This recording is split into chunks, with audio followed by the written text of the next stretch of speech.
So Austria, big election, right? Huge. Historic, even. I mean, the Freedom Party, the FPÖ, winning. That's a first in Austria since before most of us were even born. And just, they squeaked by kind of win. Almost 30% of the vote. Their best ever. Makes you wonder what's going on over there, you know? Deep divisions, that's for sure. Not every country's idea of a good time is the FPÖ in charge. Yeah, not exactly known for their subtlety. But hey, Kickl, their leader, he ran a heck of a campaign. Got to give him that. Oh, absolutely. Especially outside the big cities. Yeah. Rural areas. They ate it up. That's what I heard. Like almost a different world, right? Urban voters going one way, rural going the other. It's a pattern we've seen before, unfortunately. Economic anxieties, feeling ignored by the elites. The FPÖ knows how to tap into that. And Kickl, he's got that presence.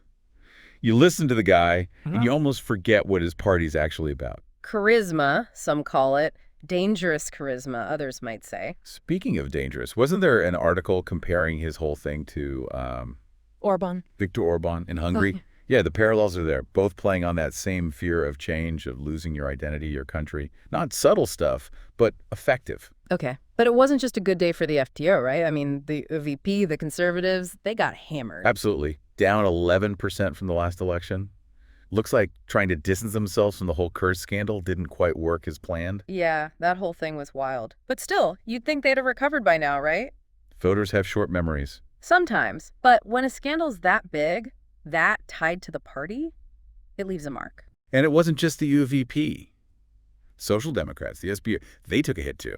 Third place. Not a good look for the party that used to run the show in Austria. Caught in the middle, maybe? Mm-hmm. Between the FPÖ's, shall we say, strong opinions and whatever the heck the ÖVP was trying to do. It's a tough spot to be in, that's for sure. And it leaves Austria in a very precarious position. Because it's not as simple as FPÖ won, so they're in charge now, is it? Not even close. The ÖVP has made it crystal clear. They will not work with Kickl as chancellor. Not happening, period. Yeah, saw that statement. Not exactly subtle either, were they? More like over our dead bodies territory. Which means, assuming they stick to their guns, Austria is in for some interesting times. So what happens now? Do they just, not have a government? Not quite. More likely, the ÖVP will try to wrangle together a coalition. And guess who the most likely partner is? Don't tell me. The SPÖ. But didn't that blow up spectacularly last time they tried? Let's just say it wasn't exactly a match made in heaven. Well, buckle up, Austria. Yeah. Because this is about to get bumpy. And the whole world's watching. What happens in Austria doesn't stay in Austria, not these days. So Kickl, charisma, sure, but there's a whole lot more to him than that. Oh, absolutely. Kickl's a complicated figure, to put it mildly. On the one hand, you have this ability to connect with people, especially those who feel left behind, ignored by the system, you know. But then you read some of these articles, see the photos, and it's a bit unnerving, to say the least. There's that one image, yeah, from election night. Him celebrating with members of the identitarian movement. Not exactly the best look. Yeah, not exactly sending a message of tolerance and understanding, are they? More like, Let's just say they're not known for their embrace of diversity. And their presence, well, it speaks volumes, doesn't it? About what's tolerated, even embraced within the FPÖ. And then there was that whole thing with the singing. At the funeral. Right. Yeah. It was unfortunate, to put it mildly. A Nazi-era song at a funeral, sung by FPÖ politicians. Not exactly the kind of incident you want to sweep under the rug. No, not at all. And it brings up a lot of uncomfortable questions, right? About the party, its history, what some members or even just voters might actually believe. It's a fine line they're walking, condemning Nazism officially, but then these incidents happen. And it makes you wonder, how deep does that condemnation really go? It's a tough one.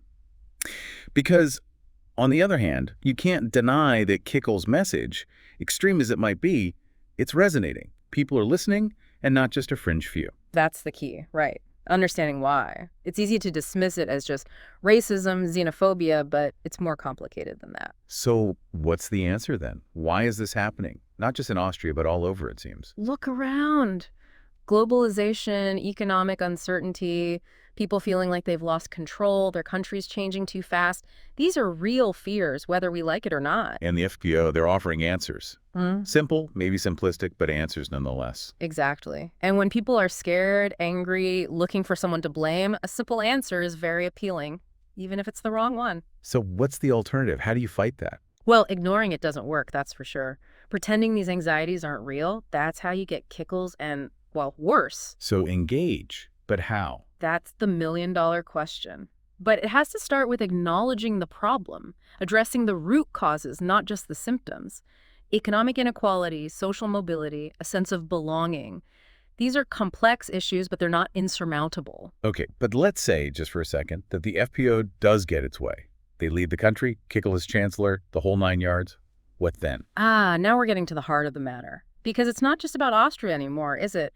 A far-right party in charge of an EU member state? That sends shockwaves. Especially one with a history of, shall we say, Euroscepticism. To put it mildly, Kickl's vision of Europe, it's not exactly the same as what they're used to in Brussels. Less unity, more Austria first, that kind of thing. And knowing Kickl, he's not one to back down from a fight. No, he's not. And that's what makes this so worrying. A weak EU, divided, more susceptible to outside influence. It's a recipe for disaster. So Austria's future, it's Europe's future too. And maybe even more than that. Because what happens here, this election, this potential shift, it's a sign of what's happening everywhere. The old order, it's crumbling. And what comes next? Well, that's the question, isn't it? All right, so we've got a potential political crisis brewing in Austria with implications for the entire continent. So Austria, post-election, everyone's wondering what now? Coalition talks, obviously, but messy doesn't even begin to describe it. Because let's face it, the ÖVP working with Kickl, after all those statements, that's a laugh. Right, political suicide. Which leaves, well, not many options. SPÖ, maybe. But that's like trying to mix oil and water. Their history's that bad. And even if, by some miracle, they do hammer out a deal, what's Kickl doing this whole time? The guy who technically won, sitting on the sidelines. Exactly. That's the powder keg right there. Does he play nice, hope for the best? Yeah. Or does this just fuel the fire, the whole us against the establishment narrative? Because let's not forget, this isn't just about Austria's internal politics. We were talking about Europe earlier. Kickl at the helm, pushing that Eurosceptic agenda that could cause chaos. Chaos with a capital C. Austria throws a wrench in the works. Other countries see that, maybe get ideas. Suddenly, the whole EU project's looking shaky. And who knows what happens then. But, okay, backing up a bit, before we spiral into global collapse. Yeah. Realistically, what are the next few months going to look like for Austria? Buckle up, basically. My guess. OVP scrambles, tries to make nice with the SPÖ, compromises on God knows what just to get some semblance of stability. And Kickl? Watching, waiting, maybe biding his time, maybe whispering in people's ears, building support. Don't underestimate him, that's for sure. So no matter what, Austria's in for a wild ride. And the rest of us, well, we're along for it, whether we like it or not. It's like you said, what happens there. It matters for everyone. Globalization, right? Can't escape it. But hey, on the bright side, at least we'll have plenty to talk about in our next deep dive. That's for sure. This has been eye-opening, to say the least. Austria, you've officially given us a whole lot to think about. Thanks for joining us, everyone, and until next time, stay curious.